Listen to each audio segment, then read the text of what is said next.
দর্শক, বুড়িচং উপজেলার বর্তমান যে কি ভয়াবহতা বন্যার সেটা বলতে আর বাকি থাকে না। দেখতেই পাচ্ছেন যে মেন সড়কটি আছে বুড়িচং উপজেলার, সেই সড়কের সমস্ত কিছু কিন্তু ভেঙে এক কথায় গুড়মার করে দিয়েছে। রাস্তাঘাট এবং দালান কোটা কিছুই কিন্তু অবশিষ্ট নেই। কি অবস্থা একটু লক্ষ্য করলেই দেখতে পারবেন। আশেপাশে যে অবস্থা, কোনোভাবে এখান থেকে যাওয়া সম্ভব না। কি রিক্সে করে মানুষ চলাচল করছে, গাড়ি ঘোড়াগুলো চলাচল করছে সেটা আপনারা লক্ষ্য করতে পারছেন। প্রচুর স্রোত, এই স্রোতে আসলে দাঁড়িয়ে থাকা কিন্তু এক কথায় চ্যালেঞ্জ। পাশাপাশি এলাকার মানুষের ঘর বাড়ি এই স্রোতে কিন্তু ভেঙে গেছে, অনেকে ঘর বাড়ি কিন্তু ভেঙে নিয়ে গেছে, এমনটাই কিন্তু আমরা জেনেছি। এবং কী পরিমাণ স্রোত আপনারা লক্ষ্য করতে পারছেন। দর্শক, যে গোমতী নদী, সেই গোমতী নদী এখান থেকে ভাঙার কারণে এই দিকে পুরোটাই ভাসিয়ে দিয়েছে। আপনারা লক্ষ্য করতে পারছেন এই দিকে গোমতী নদী অর্থাৎ পশ্চিম দিকে, আর পশ্চিম থেকে পূর্ব দিকে স্রোত কিন্তু বয়ে চলেছে। কি অবস্থা, এই আসলে ভয়াবহ অবস্থা। চারিদিকে থইতে করছে পানি, এবং পানির যে শব্দ সেটা শুনে আপনারা বুঝতে পারছেন নিশ্চয়ই যে কি অবস্থা এই আশপাশে। এবং একেবারে মেন সড়কের উপরে আমরা অবস্থান করছি। মেন সড়কের অবস্থা যদি এমন হয়, এখানে দেখতে পাচ্ছেন সবাই দড়ি ধরে ধরে যেতে হচ্ছে, কারণ বন্যার কি ভয়াবহতা কিছুটা হলেও এখানে আঁচ করা যায়। চারিদিকে থই থই পানি, অথই পানি, এই দিক থেকেই ভয়াবহ অবস্থা, সেটা কিন্তু বলতে আর বাকি থাকে না। প্রতিটা মানুষ নাজেহাল হয়ে যাচ্ছে, কিভাবে তারা এখানে দাঁড়িয়ে থাকবে সেটাই কিন্তু একটা বড় চ্যালেঞ্জ হয়ে দাঁড়িয়েছে। চারিদিকে পানি, কোথাও আসলে পানির কমতি নেই।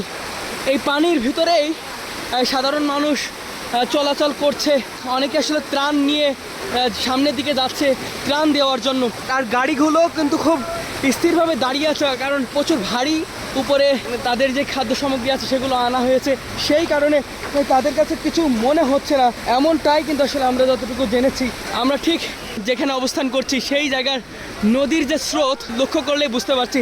বিভিন্ন জায়গা থেকে ট্রলারে করে, স্পিড বোটে করে তাদেরকে আনা হচ্ছে, উদ্ধার করা হচ্ছে। দেখতে পাচ্ছেন যে একটি স্পিড বোট, খুব দুরন্ত গতির সাথে একটি স্পিড বোট চলে আসছে, সেই স্পিড বোটে অনেকে উদ্ধার করা হয়েছে, এমন দৃশ্যও কিন্তু আমরা দেখতে পাচ্ছি। দর্শক, সব মিলিয়ে যদি আসলে আপনাদেরকে বলি দর্শক, খুব ভয়াবহ পরিস্থিতি।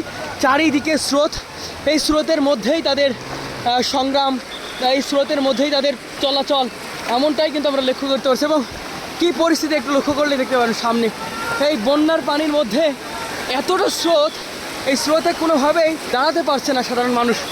এক কথায় যদি একটু উল্টো পাল্টা হয়ে যায় সেক্ষেত্রে কিন্তু মৃত্যু ছাড়া কোনো পথ কিন্তু এখানে খোলা নাই। দর্শক, কি পরিস্থিতি এখানে দেখতে পাচ্ছেন যে বন্যার পানি আসলে আমরা শুনেছি, তবে এখন কিন্তু আসলে দেখতে পাচ্ছি কি অবস্থা। দর্শক, কি ভয়াবহতা, আসলে টেনে নিয়ে যাচ্ছে পানিতে।